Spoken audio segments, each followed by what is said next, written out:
Well, hello there. It's Paul Carruthers, and I'm what am I? Oh, I am the communications manager for MotoAmerica, and this is Off Track with my co-host, Sean Bice, who's in Ohio. We've been together for the past 2 weeks. I almost feel as though we're married. Less sex, or maybe about the same sex.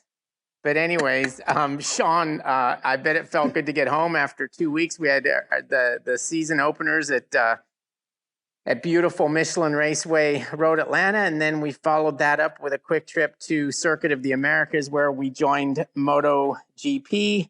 And I don't know about you, but man, I'm a little bit worn out. I don't know if it's because I'm getting old or what, but the couple of weeks of traveling didn't do me any favors, and we had some. We were obviously very busy for those 2 weekends. It's a lot of work. So yeah, how do you feel? Yeah, it was a weird. I got up on Monday and I had it sort of set up so my flight wasn't as early as yours was, which I was really happy about, and got to take my time, getting there. And the hotels aren't all that far from the airport, which isn't too bad, and the airport's not too far from the track either. So that's a nice thing about being there and at COTA. By the time I got home, I got home about midnight on Monday night. And yesterday was a weird day for me. It's almost like it suddenly hit me. I mean, in the middle of the day, I found myself dozing off a few times and stuff. But when you left pretty early. Did you see a lot of people in MotoGP gear? And did you see any riders when you were going at the airport? Yeah, that's one thing about that race, and I mean, it shows you how many people are actually there and how many people travel to get there. But I believe it or not, I had to set the alarm. I got up at 3:30 in the morning, and a quick shower, and got out of there like 4 because my flight was at 6. So I was at the airport early, and there was, I mean, every gate you walked past, every little coffee shop and what have you, there was lots of people. I saw a lot of MotoAmerica sweatshirts. I saw, you see your Marc Marquez T-shirts and your tons of Valentino Rossi stuff, jackets and sweatshirts and hats. But yeah, the airport seemed to be pretty full of people that had attended the race over there at COTA. So it's kind of cool to see. It's especially nice when you see some MotoAmerica stuff as well. But to answer your first question or your second question or whatever it was, I didn't actually see any riders. I saw Kyle Wyman's dad from afar, and that was about it. There was nobody. No, I think the riders were smarter than I was as far as getting up and getting back. I saw the only guy that looked like he beat me home was Jason Pridmore, but I think that's because he had he would have had a direct flight into LAX where I had to connect in Phoenix. But I could tell by his Instagram that he was home or at least getting close. Yeah, and I actually didn't leave till I think it was about 5:00 Monday night. So when I got there, there were tons of fans everywhere, and it's funny because with all the Rossi fans, that yellow so much jumps out at you when you're walking around. You just don't see that in everyday life, and it was pretty crazy to see it. But one of the things that was interesting is I flew to Houston and then Houston back to Columbus, Ohio. And the Houston flight, it seems like a lot of people go there. And then if they're going, back over to Europe or whatever, I think that's obviously a bigger hub or connects to flights that are going internationally. So there seemed to be, I saw a lot of MotoGP team members, not ones that I recognized, but there was one point where I was sitting there and I got to the airport really super early, like way before I needed to, but I was just sort of sitting there on my computer working on some stuff. And all of a sudden this guy walks by and he's got this Oakley shirt on, very, very unassuming looking person. And I looked at him and it was Maverick Vinales. So, oh, wow. Yeah, it completely, like nobody really had any idea, even among, a lot of the people that were there and would know, but he was very nondescript looking. And I saw him and I kind of looked at him and I said, I kind of half whispered, which for me is almost like a normal speaking voice for everybody else since I'm so damn loud all the time. But I said, hey Maverick. And he kind of looked over at me and I said, I'm Goose. And he just he paused for a minute, and then he kind of started laughing. I'm sure he hasn't heard that before. He didn't look at you and say, "Talk to me, Goose." Yeah, talk to me, Goose. You see, he has a Top Gun logo on the back of his leathers too. I wonder.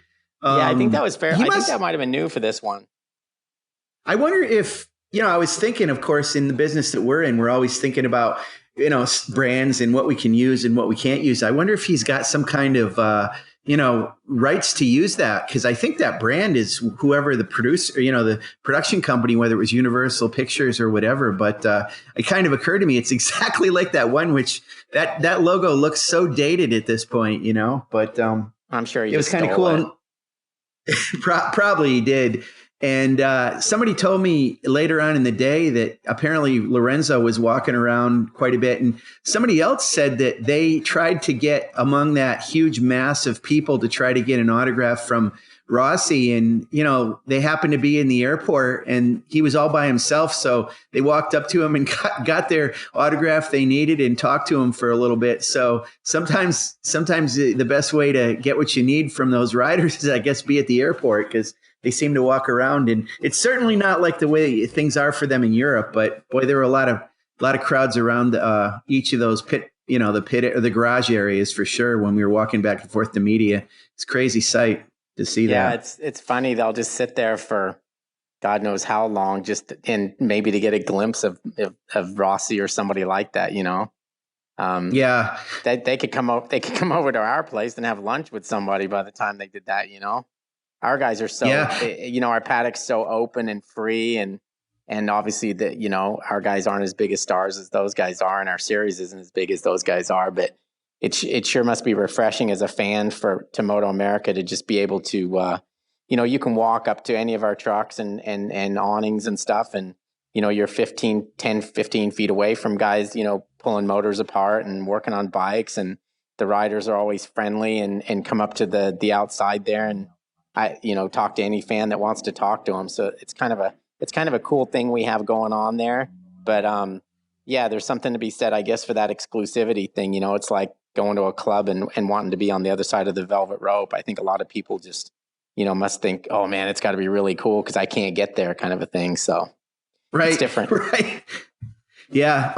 It was cool this weekend, the past weekend, as I ended up helping with getting some of the riders to the Q&A sessions that our riders did at some of the hospitality areas around the track. And those were cool. Inside there, they had a lot of them had like a big oval open bar in the center of it, lots of big screens. And, it was pretty loud.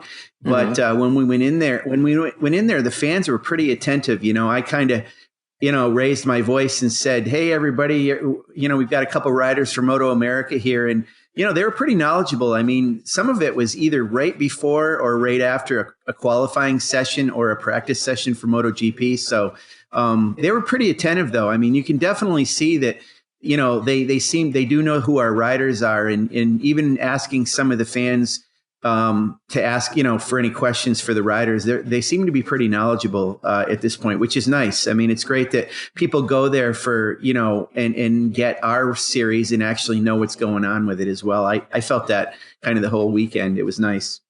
Yeah, I went up to one of those suites as well. We took, we actually had me and Jonathan Green and Wayne Rainey and Kevin Schwantz. And so we actually had Kevin and Wayne together, and we're able to talk to them. And I mean, as you can imagine, those people in the suite, I mean, everybody was tuned in on that.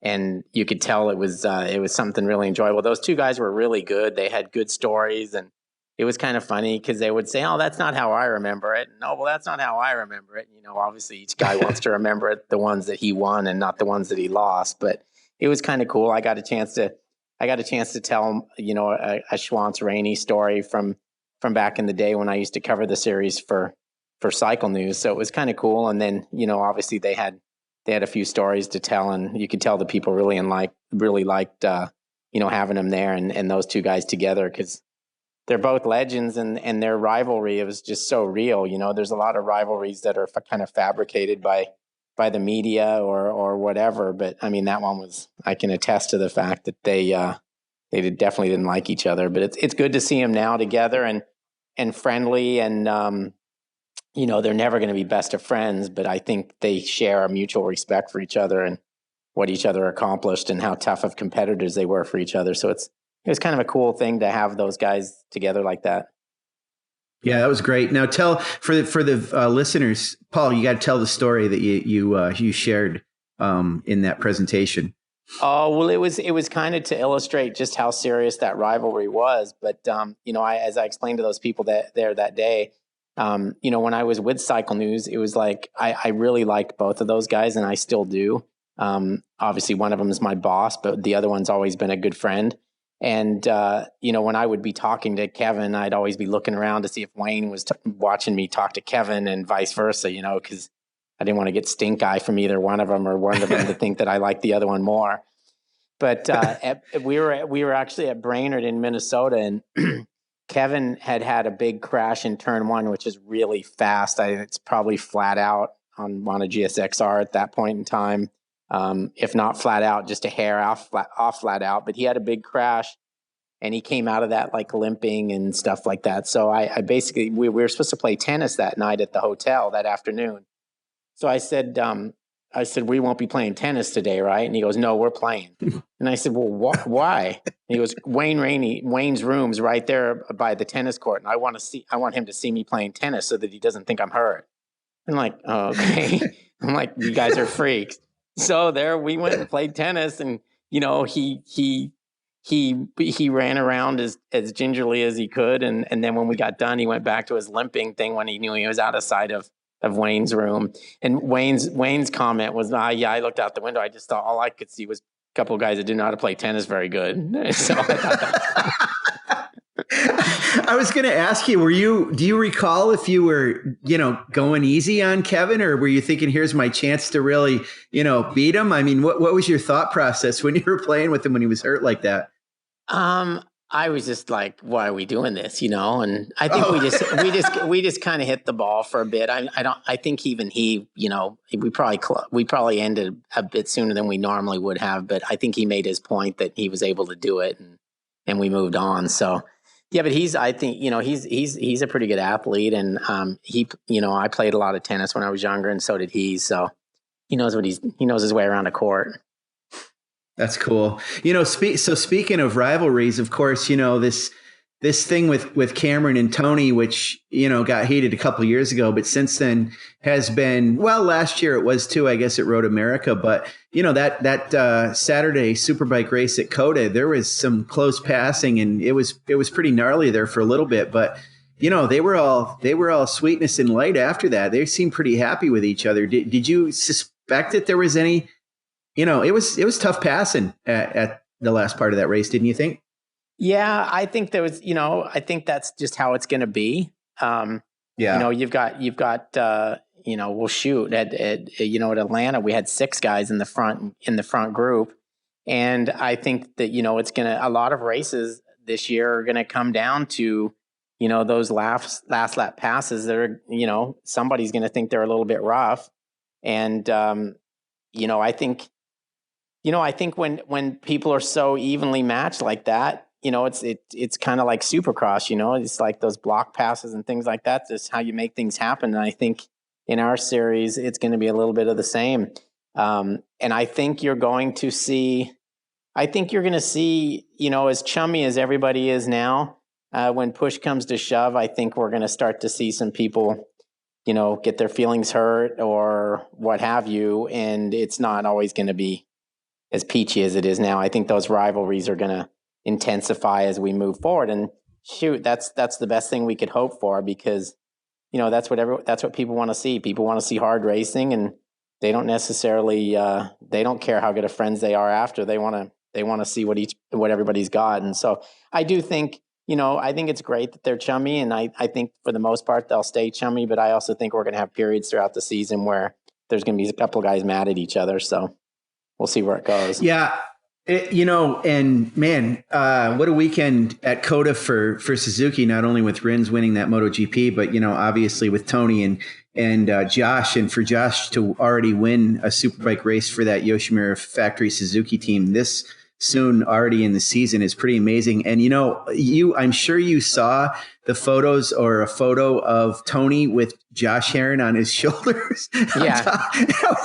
and I was thinking, there's no way that Wayne Rainey would have ever put John Krasinski up on his shoulders after he beat him in a race. So you wonder how long that's going to continue, Yeah, I don't see that lasting either, but yeah, I mean, right. Yeah, I don't think Wayne would ever have John Krasinski on his shoulders or vice versa. So it's a different time. But again, when these guys start pushing each other around a little bit, there's going to be there'll be some changes in that. I just think it's hard. I can't imagine. I think it would be really difficult. It's one thing for Cameron and Tony to go at it like they have for the last couple of years. And when they're done, they go back to different trailers. But, if you're Josh and Tony, you're in the same truck. If you're Cameron and Garrett, you're in the same truck. So I don't know. It'd be pretty hard. It'd be, can you imagine you and I fighting and then we go back and we're in the same room together, it's. Yeah. But I guess it makes for interesting theater, as they say. I think, things will get rough a little bit. Yeah. And, as Garrett told us, Garrett Gerloff told us when he was on our podcast in the off season, he felt like he was really going to step up this year.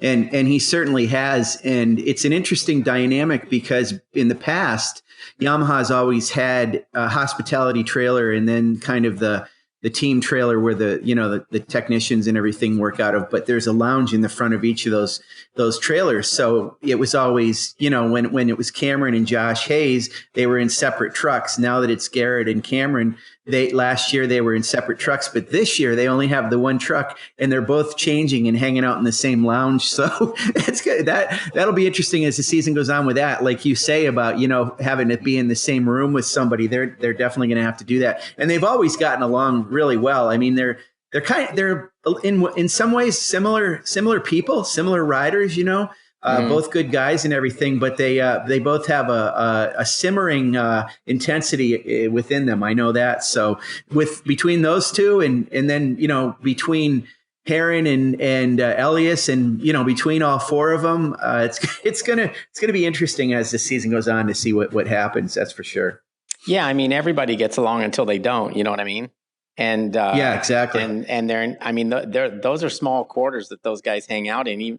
It could be your best friend and it'd still be difficult to be that much on top of each other. I can't imagine if things get a bit dicey out on the track and then you got to go back. But I'm sure they'll work through it. I think it's going to be. I think it just makes it even better for our fans to if we can get those rivalries going. And I don't see that there's. I really don't see how those guys can go through the season without having it. You know what I mean? Because I just think the racing is so close and it's going to be so intense, the fight to win that championship. Eventually there's a bit of a boiling point there. But I mean that the races so far have just been tremendous. I thought Road Atlanta Superbike races were just outstanding. And, I was going to ask you who your surprise was or who you were impressed the most by. Obviously, you expect every single race for Tony and Cameron to perform the way that they did at Road Atlanta, and they each won a race. And then, but I think looking back at those other guys, at least at Road Atlanta and even to a certain degree at COTA. But I mean, I look at somebody like JD Beach and that was a big surprise for me. I knew he would be competitive, but I just didn't think he'd be competitive straight away. And he even told me, I mean, he surprised himself at Road Atlanta. He said he gets to turn one and he's in the lead and he's like, okay, they're going to come flying by me, and they didn't. And then he gets to the top of the S's and he's like, okay, they're going to come stuffing by me, and they didn't. And then he said, he thought at some point, because he knows those guys pick up the pace, a bit later in the race. And he said they really didn't do anything that he couldn't, hang with. And there you go. He came out of there with two good results and then he carried that momentum to COTA. They had a bit of an issue in the second race. But I mean, to me, he was impressive. I thought Skoltz was impressive at Road Atlanta. He had a bad COTA, obviously. But there's it'd be easy for us to say, oh, there's going to be 6 guys racing for the lead. But right now, there's 6 guys that'll be racing for the lead. And And I think it's only going to get better at, we go to VIR in 2 weeks. And shit, I remember, that place always has good races. I've never seen a bad race there. And I think this year is just going to be outstanding. As tired as I am and as worn out as I am from 2 hard weekends, I'm chomping at the bit to see what's going to happen at VIR. Yeah, see what's next. I agree with you about JD. I mean, I think we all, figured he deserved that ride, and we're happy that he got that ride. But for him to do what he's done already so quickly, really hats off to him. Great job. And, for Herrin to win that, the fourth Superbike race of the year too. I mean, obviously he's on, one of the four best bikes out there, clearly, but he's not shying away from the challenge. Let me put it that way. And I think he's handled himself pretty well. He's just a different rider than he was a few years ago. It's incredible how he's changed so much. It's almost like now, at this point in his career and with his skills, it would have been better for him to go to Moto2 or something, because he just wasn't ready yet. Don't you think that was the case? Really? Yeah, I don't think he was ready. I think he came out of that. We've talked about this before. I think he came out of that championship winning season where he beat Josh Hayes for the title. And I think, he didn't think he deserved it. He didn't think he'd earned it. And so, most of the time you walk away from winning a Superbike championship, you're full of piss and vinegar. And that wasn't the case with him. And, I think he went to Europe. I don't know how into it he was. And when we had him on the podcast, I learned a lot too, just how miserable of a time that he had there. And it wasn't a good time to be Josh Herrin. And, fortunately he came back, and that's right when we started MotoAmerica. So he came right into something that was new and refreshing, and he used it to revitalize his career. The only thing I worry about with Josh, I mean, his talent level is unmatched. I mean, you saw on Sunday at Coda what he's capable of. But then I think, I worry about him. As far as being a championship contender, I still don't know that he's to that point yet, because like even at Coda, in the press conference on Sunday, when, I asked him what the difference is between, his Sunday result and his Saturday result when he finished fourth, but he kind of fell off the back there a little bit and, lost the plot a bit because he wasn't able to keep up with him. And he just said, oh, mentally I was just better today than I was yesterday. Well, I think to win that championship, you've got to be mentally on it every time. You know what I mean? Mm-hmm. I don't think you can have a bad day and finish fourth because you just didn't have the pace, or because the other guys, maybe had something a little better that day. But I just don't think you can slip down to fourth because you just didn't, mentally you weren't there. So that kind of worries me, but I think that's also something that I think he's probably feeling a lot, or felt a lot of pressure, being with a new team and trying to show people that you're worthy and that you're capable of being in that team. So that might have got to him a little bit on Saturday. And then after winning on Sunday, who knows, we might not see that side of him again. I mean, he just might, he might be, he might be right there every single race and not have those mental lapses that push him back a bit. Yeah. Another one that, has had 2 good weekends with VIR and Coda. And I don't know, he's pretty excited about it, even though, well, let's talk about it. Kyle Wyman, his situation. I mean, he's not struggling. He's working through having to get the bike, the way he needs it to be. It's such early days, but from what I understand, he's pretty happy with how things have gone so far. Is that kind of your take on it as well? Yeah, I think he's happy because, if you just look at what that kid's got on his plate, I mean, he's got something big. His plate's pretty full in a normal year when he shows up with an R1 and, it's the same bike as last year and they've worked on this and they've done a little bit of this and a little bit of that. But this year is a whole different deal for him because, he's showing up with that Ducati. It's brand new. He's getting parts made for it and fabricated for it. And we saw some of the issues he had at Road Atlanta. I mean, at Coda with a new gas tank that he'd had fabricated for that bike, and they had some issues with it hitting the wheel. And I mean, there's just a lot there. So I think the fact that he's finished 3 out of the 4 races and done fairly well in those races, I think him more than anybody just really needs these 2 weeks between COTA and VIR to 2 weeks in his life right now with what he's dealing with the new motorcycle is just it can be huge. It's like 6 months for somebody else. So I know he was headed back home with the bike. That way what happened last time was the gas tank was fabricated without actually having the motorcycle there. So there was some mistakes made, but now, I mean, it's a different thing when you can take the whole motorcycle to the fabricator and the guy can actually work with it, hands on. Yeah, I think he had to ride it while they were figuring out the gas tank situation, so they couldn't be in the same place at the same time.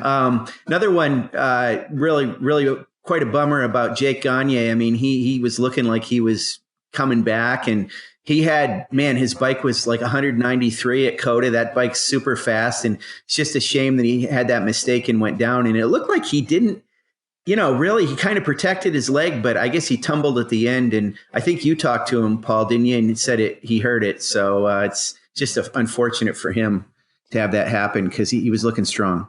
Yeah, he was looking really good there. And yeah, it was a bummer to see that. But he's a tough kid and he didn't, it could have been a lot worse. He could have re-broke the leg. He could have done all kinds of things. And and knowing him, he'll hobble around for the next couple of weeks and do what he can to get himself healthy. And I think when he shows up at VIR, he'll be good to go. It's a little setback, but it could have been a lot worse. So I expect big things from him. Yeah, one of the things he told me, which didn't really surprise me, I guess, but I was thinking the issue that he has, thankfully, it's if he's going to break a leg, it's the right leg. And I was thinking, how much rear brake does he use? I know some guys use more than others. Well, he does use the rear brake. I talked to him about that, but he said that part of it isn't too bad. It's the fact that just the weighting and unweighting of the foot pegs on either side of the bike in terms of, going left and right on the turns. That's the toughest thing for him, to put weight on that right leg just to get the bike leaned over on that side. So, and I guess he found out when he had it checked over that there really hasn't been a lot of healing in that bone yet. So it's still early days. And, he's relying on a couple of plates and some screws to sort of hold that whole thing together. I'm amazed that he can even walk around on it. But like you said, I'm sure he'll be back at VIR and ready to go. And I think we're going to see some good things out of him for sure. And, the other BMW that surprised me a little bit was that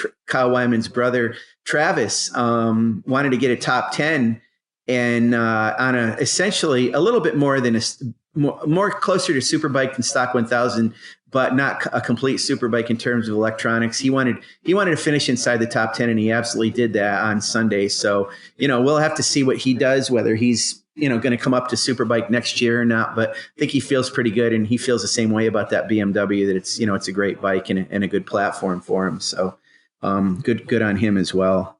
It's fun to see those guys step up. Yeah, I think it's good. Sometimes it's good that we have just the Superbike race with the MotoGP, because it does gives somebody like Travis an opportunity to dip his toe in the Superbike pond, and he gets to do so, and in front of a big audience. It's good exposure for the team, etc. And I could see more guys, doing that, especially when they see some of the success that guys like Travis have when they do get the chance to try a Superbike. So no, I thought it was cool. I think, overall, for the weekend, it was a bit of a bummer for Gagne. I think it was a bit of a bummer for Matthew Skoltz. But everybody else, it's like, we were talking a little bit earlier about Garrett Gerloff. I mean, to me, after practice and qualifying, I think he led maybe every session at Road Atlanta.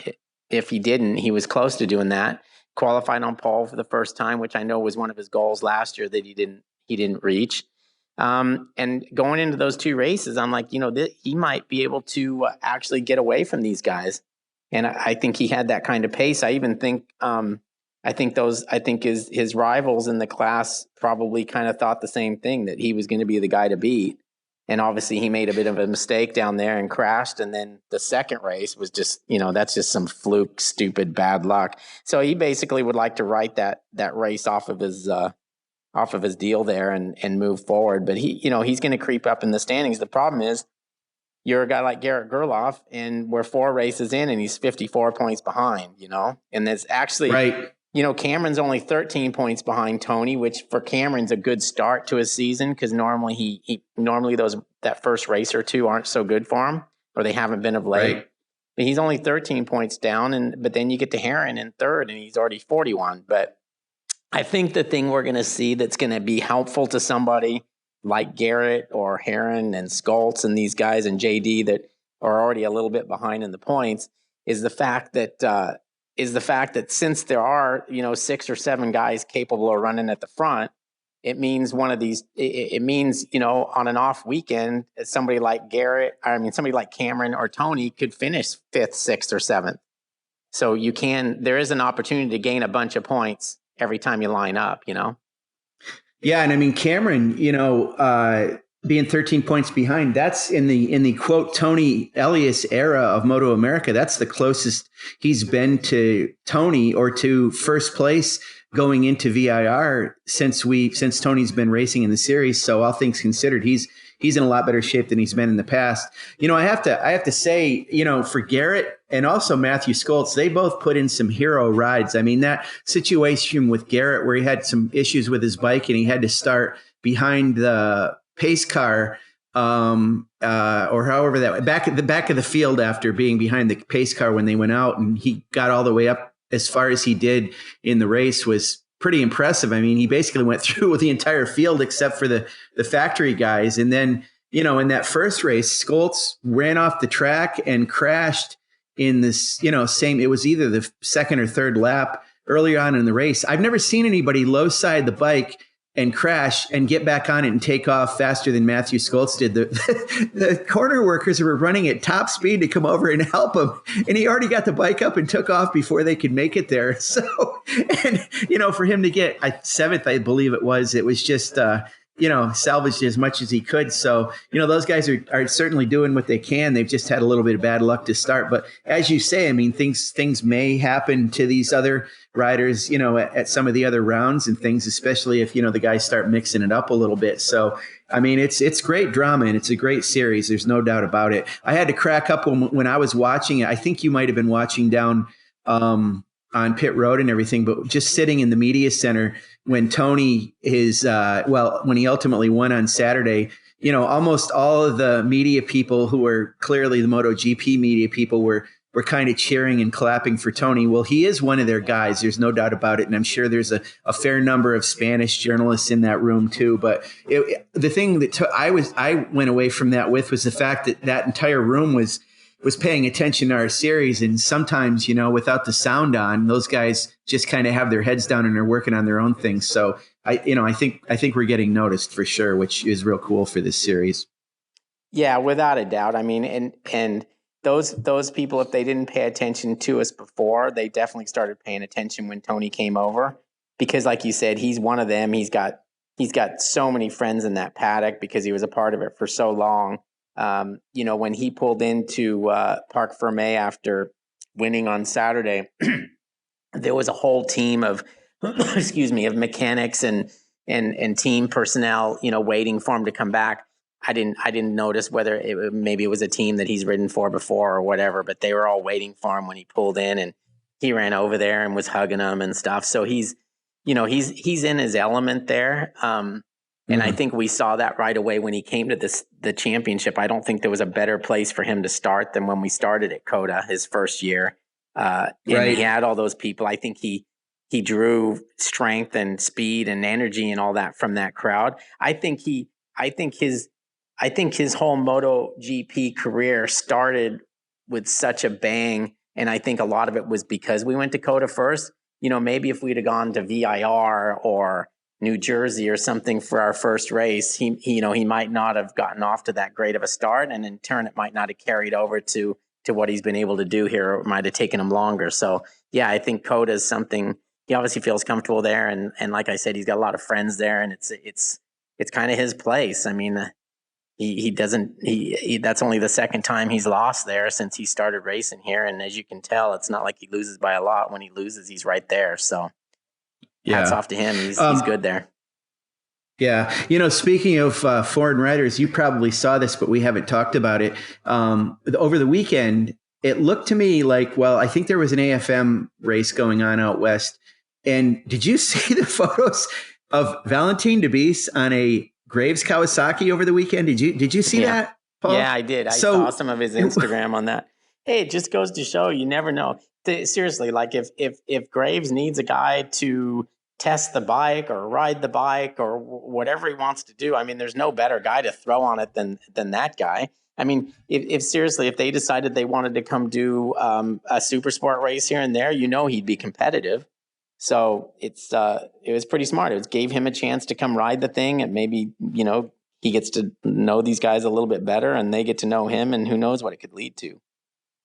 Well, yeah, I mean, it got me to thinking. I mean, it's still early days, but you got Braden Nord on a Graves Kawasaki. You have Andrew Lee on a ZX10R Graves Kawasaki.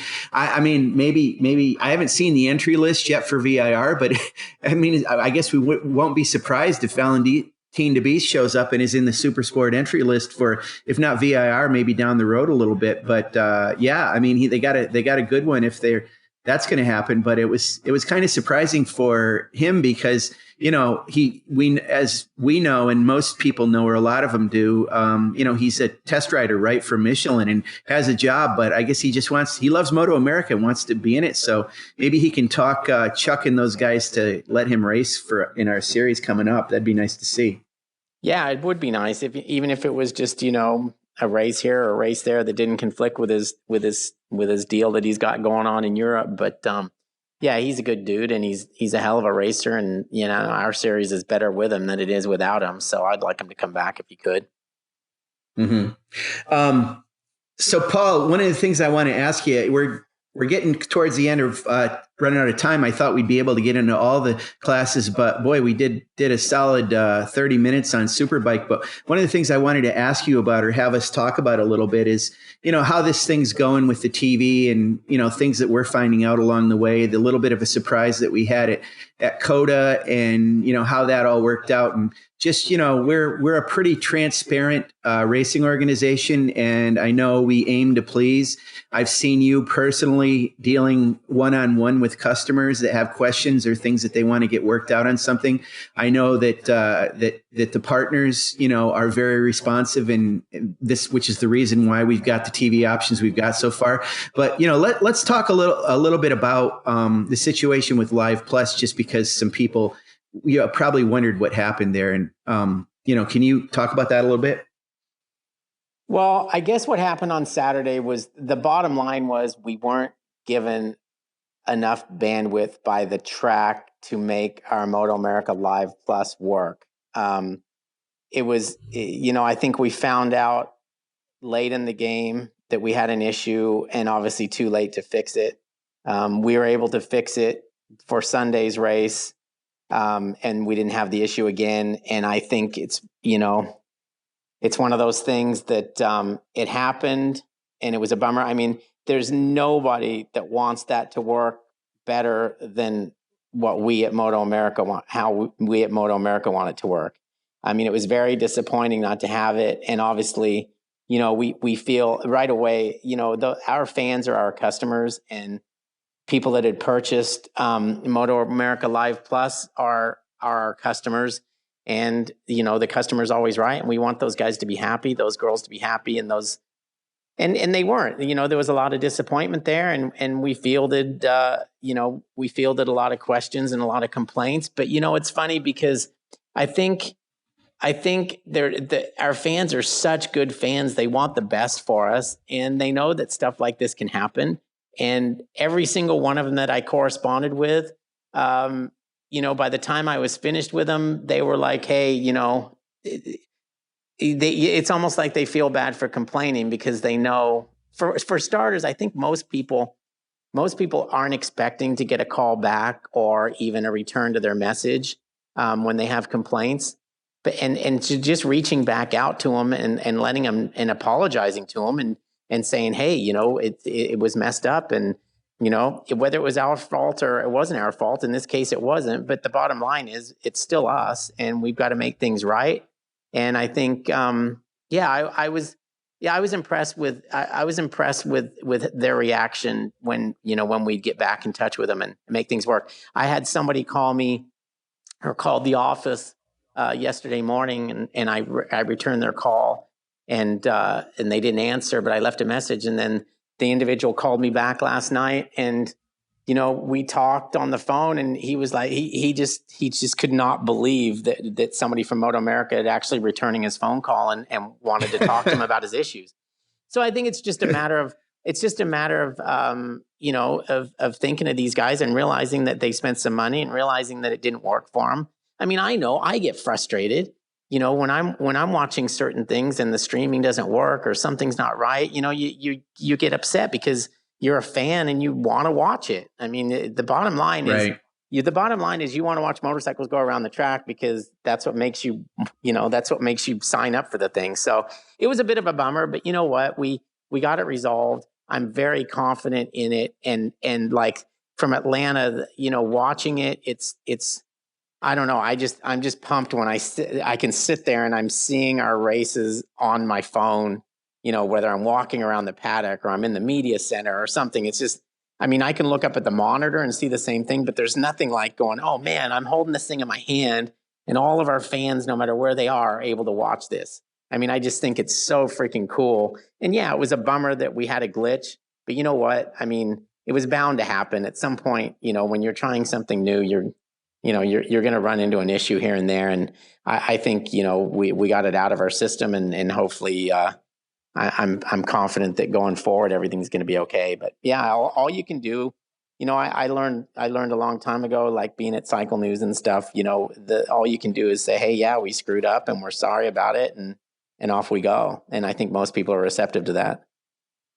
Yeah, I mean, it's when you cover it up or ignore it or try to say it's something else. We've owned everything so far, and it's tricky because I know there was a couple of comments where people, when we said, well, we had this bandwidth issue at Coda, and people are like, well, MotoGP's TV or whatever they call their streaming system was fine, and it's like, I'm not saying it's because of that, but there was a lot of bandwidth being tossed around and being used at that track, so.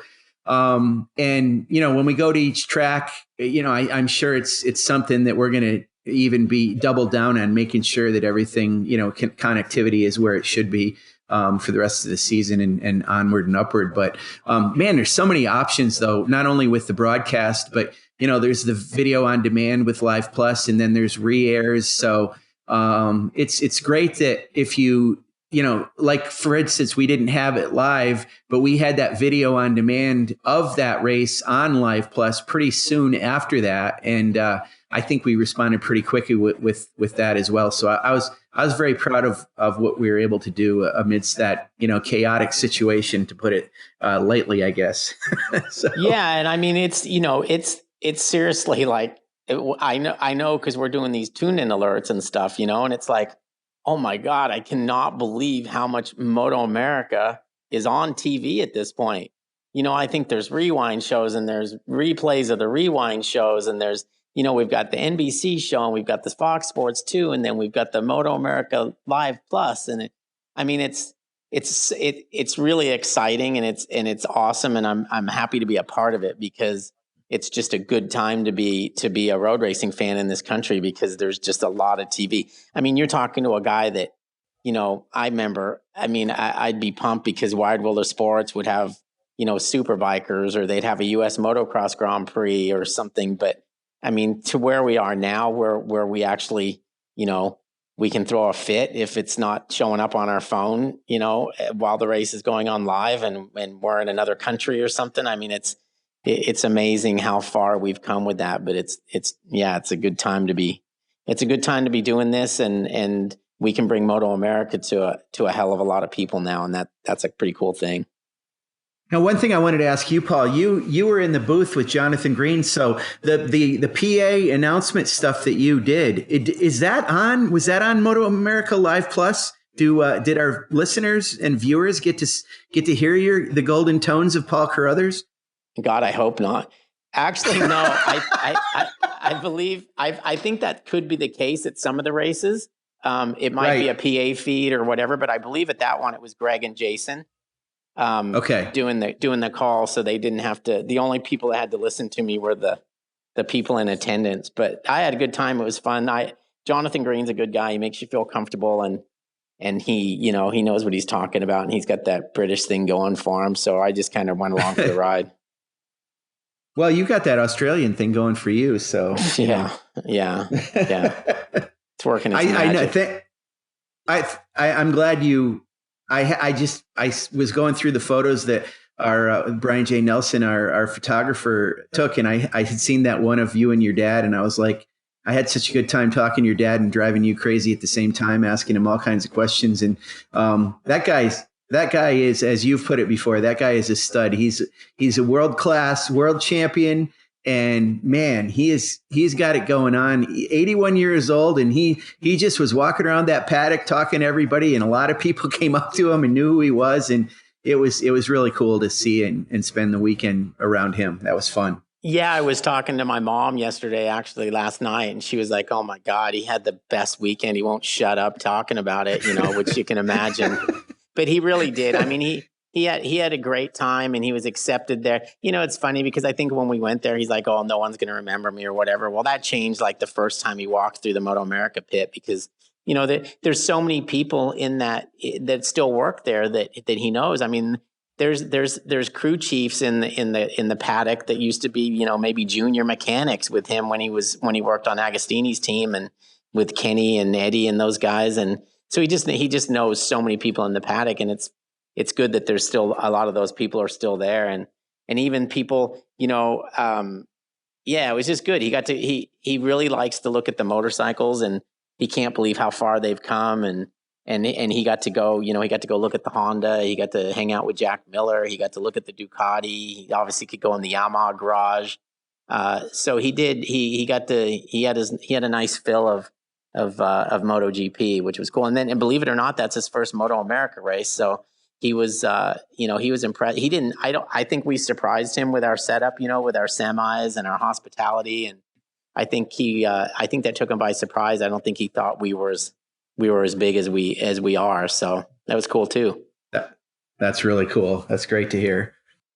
So, but so look, we can wrap this thing up here pretty quick, but I'm excited. I think VIR is going to be exceptional. We get back together with the rest of our classes. That's kind of our little brief hiatus from the other classes, but there's nothing like a full MotoAmerica, with 5 classes of racing over 2 days. So they all race twice, with the exception of either Twins Cup or Stock 1000. It'll be this VIR. It'll be Stock 1000's chance to race twice on the weekend, and Twins Cup will go back to 1. But I mean, all the championships are close. I think we saw how strong Bobby Fong is going to be in the Super Sport class. PJ Jacobson had a good weekend. Richie Escalante, Hayden Gillum, of course. And then Sean Dillon Kelly has really been impressive. And, the Junior Cup, I don't know about you, but I mean, in all the time we've been doing Junior Cup, I can't, and even back to the KTM-RC Cup, I've never seen a kid dominate 2 races like Rocco Landers. I mean, it was just, incredible. I was telling somebody, I'm like, holy crap, if you're these other, if you're a 15, 16, 17, 18-year-old kid in that class, and that 14-year-old comes out and gives you a whooping, it's like, man, but it's good. It's good. If you're a kid in that class and you got whooped by that kid, I think, you probably if you haven't put in a few weeks of hard work, then you're not serious enough, because that kid's going to take some beating. But I also think, they close the gap a little bit on the second day, and I think they'll close the gap at VIR and some of these other places. But yeah, he seems to be quite a talent.